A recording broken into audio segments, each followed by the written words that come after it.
नमस्कार, स्वागत है आपका न्यूज पर। आपके साथ में कीटी भावे। एक नजर डालते हैं आज की बड़ी खबरों पर।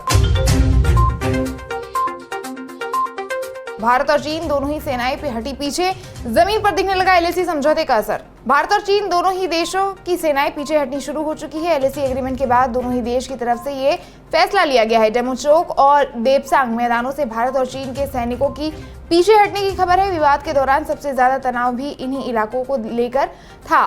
ऐसे में यहाँ सेनाएं का पीछे हटना एक बड़ी डेवलपमेंट माना जा रहा है।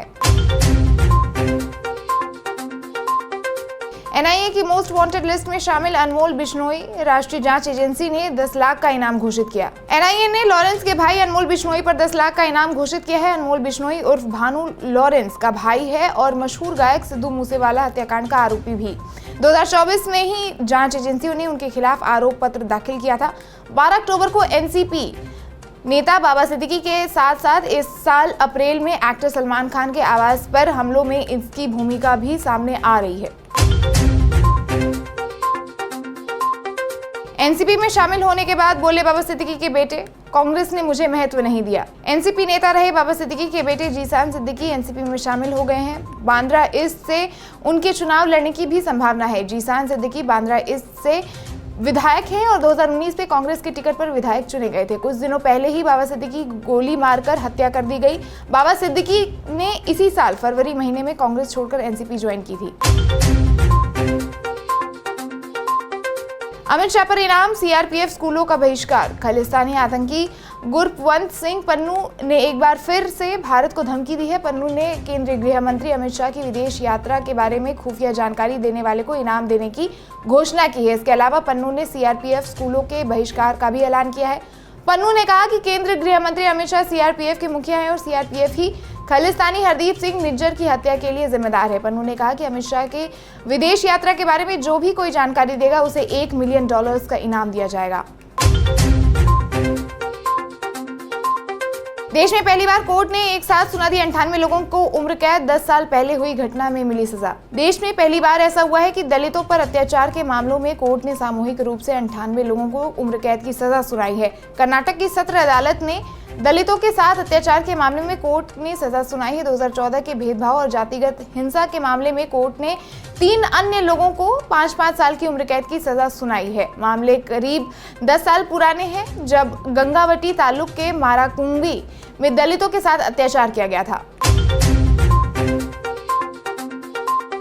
उत्तरकाशी में मस्जिद गिराने की मांग को लेकर हिंदू संगठन का प्रदर्शन, पुलिस लाठीचार्ज में 27 लोग घायल। उत्तराखंड के उत्तरकाशी में एक मस्जिद को गिराने की मांग को लेकर प्रदर्शन के दौरान पुलिस लाठीचार्ज में 7 पुलिसकर्मियों समेत 27 लोग घायल हो गए हैं। हिंदू संगठन ने यहां एक मस्जिद को गिराने की मांग करते हुए आरोप लगाया कि ये सरकारी जमीन पर बनी है। हिंदू संगठन की तरफ से आयोजित जन आक्रोशी रैली में के समर्थन में कई रैलियां, बाजार भी बंद कर दिए गए। अजीत पवार को झटका, समीर भुजबल ने पार्टी से दिया इस्तीफा। महाराष्ट्र विधानसभा चुनाव से पहले अजीत पवार की एनसीपी को बड़ा झटका लगा है। पार्टी के नेता समीर भुजबल ने मुंबई डिवीजन में पार्टी के अध्यक्ष पद से इस्तीफा दे दिया है। उनकी तरफ से ऐलान किया गया कि वो नांदगांव मनमाड़ विधानसभा सीट से निर्दलीय प्रत्याशी के रूप में किस्मत आजमाएंगे। दिल्ली हैदराबाद विस्तारा विमान में इमरजेंसी लैंडिंग, जयपुर डाइवर्ट हुई फ्लाइट। दिल्ली हैदराबाद विस्तारा विमान की इमरजेंसी लैंडिंग हुई है। बताया जा रहा है कि फ्लाइट को जयपुर की तरफ डाइवर्ट कर दिया गया। खबर है कि एक यात्री की अचानक से तबीयत खराब हो गई, उस वजह से विमान की इमरजेंसी लैंडिंग हुई। इससे पहले ऐसे इनपुट आए थे कि विमान को बम से उड़ाने की धमकी मिली है, लेकिन अब पुष्टि हो गई है कि ये एक मेडिकल इमरजेंसी थी।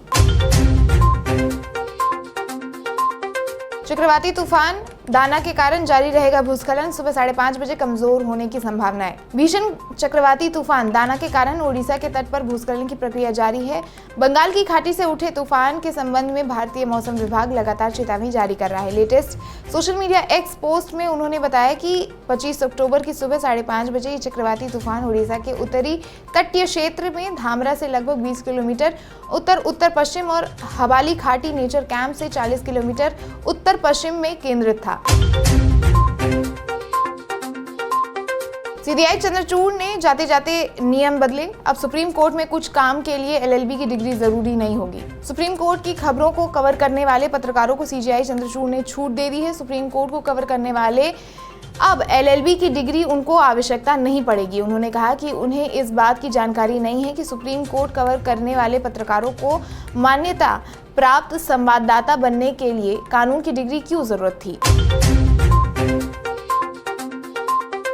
तो ये थी अब तक की बड़ी खबरें। बाकी देश दुनिया की तमाम खबरों को देखने के लिए न्यूज़ स्कूप से जुड़े रहें। न्यूज़ स्कूप को लाइक करें, सब्सक्राइब करें और ऐसे वीडियोस को देखने के लिए नोटिफिकेशन बार के ऑन करने के लिए बगल में बेल आइकन को भी प्रेस करना बिल्कुल ना भूलें।